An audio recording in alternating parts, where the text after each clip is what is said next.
Hello, and welcome to another 100 Essential Movie You Have to Check Out. This week we are going over A Streetcar Named Desire from 1951. I'm going to tell you a little bit about this, including the plot crunch, and then I'm going to get into how I felt about this movie. So let's get it started.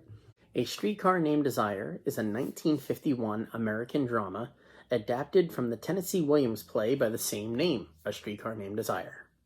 There was also a 1984 and a 1995 TV version of this. The plot of the play and of this movie dramatized the experience of Blanche Dubois, a former Southern belle who, after encountering a series of personal losses, leaves behind her privileged background to move to a shabby apartment in New Orleans that her younger sister and brother-in-law are living in.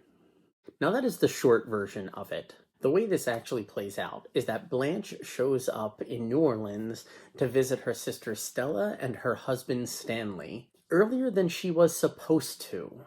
Blanche explains to Stella that she took an early leave of absence from her teaching job on account of her nerves. We find out later that that is not 100% the truth. Blanche then goes on to criticize Stella about the apartment that they live in because their background is from a large estate named Bellerive. Right off the bat, something doesn't sit right with Stanley, and he is very suspicious of Blanche from pretty much day one.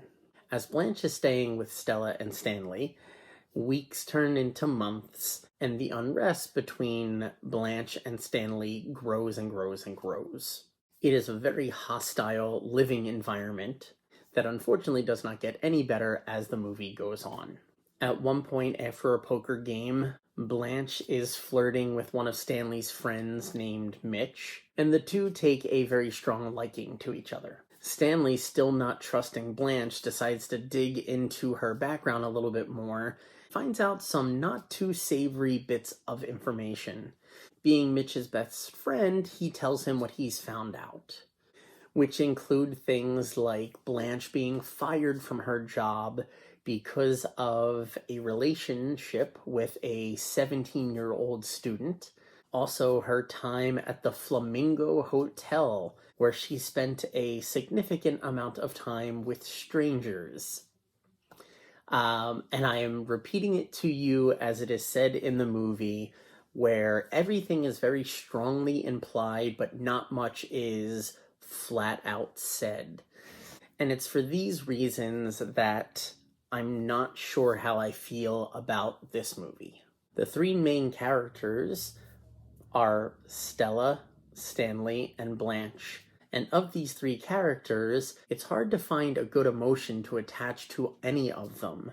Blanche we have been catching in lies almost from the beginning. Stanley, even though he may be in the right with not trusting Blanche, goes about it in a very aggressive way. And Stella, who is stuck between her sister and her husband, I don't know if she takes a strong enough stance in what's going on in her world to make it feel like what happens isn't at least in some part, I don't want to say her fault, but maybe. There is a spoiler and a trigger warning that I want to announce here, which goes towards the second to last scene and maybe the last scene in general. So that might be something to think about. I will try to tiptoe around the wording just as the movie kind of did, but this is going to play a big part into why I feel the way that I do. In about the second to last scene of the movie, Stella has gone into labor and is at the hospital. Mitch had come by while Blanche was alone and confronted her about the rumors that he had heard, finding out that they were real and things being officially broken off between the two of them. Stanley comes back. Blanche is talking about going away with a past beau, somebody that was courting her a while ago and buying her nice things, and they were going off on a cruise together. Stanley is very aggressively telling Blanche that she has never pulled the wool over his eyes, that he has known she was a fraud from the very beginning. A very toxic situation between both of them, one being aggressive and one being a liar.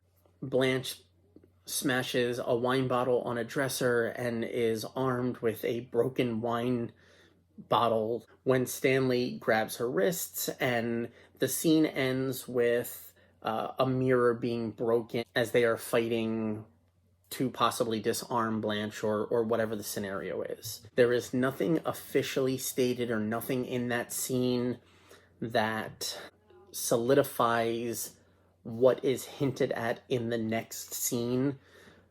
Doesn't mean it didn't happen, it just makes it less credible. In the following scene, which takes place a few weeks after that encounter, Stella makes a statement about not being able to live with Stanley if what Blanche said was true. So there is an accusation here, which hopefully you guys can get to without me actually having to say it. I don't feel like this movie did a good job of clarifying what actually happened that night. So I don't know if we are to believe the person that we know is lying or the person that was the aggressor in the argument. And I really don't like not knowing which side to be on there, because that isn't a good spot to be on. I don't want to discredit an accusation without knowing the truth, but at the same time, I don't want to accuse somebody of something that they didn't do. And that's the fact that it was unclear from what I've read is specific to the movie, and the reaction of Stella afterwards is specific to the movie because it was played out differently in the play. So my thoughts or my opinion of the movie is that I don't know if I like it. I don't think they did a good job of making certain facts in the movie clear. I am curious to check out the other versions that came out, the 1984 and the 1985 version. And I'd love to see this in play form, the way that it was originally written. But as for the 1951 movie version, I'm really on the fence, leaning more towards not being a fan. I am glad that I watched it to see it, if for no other reason than it opening me up to other versions of this story. So with all that being said, let's check out what is behind this poker hand of A Streetcar Named Desire. Totally in the way here.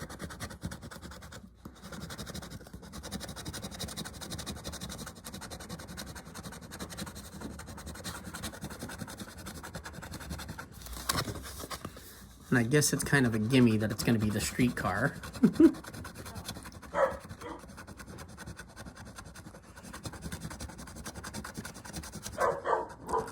We have a critic in the other room, not a fan of the scratching. And there is the Streetcar Named Desire.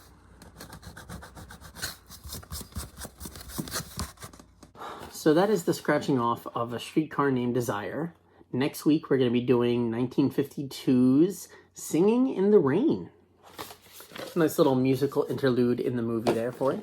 I want to thank everybody for taking the time to stop by and watch this review. Please let me know below if you've seen this movie, if you agree with how I feel about it, or if you're interested in checking it out after this review.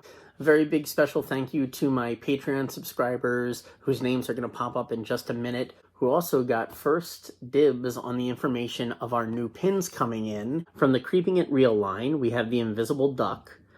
We've had a couple of stickers and shirts that I've shown in the past. This is the enamel pin that we just got in for it. I am absolutely loving this guy. Thank you all again for taking time to watch this review.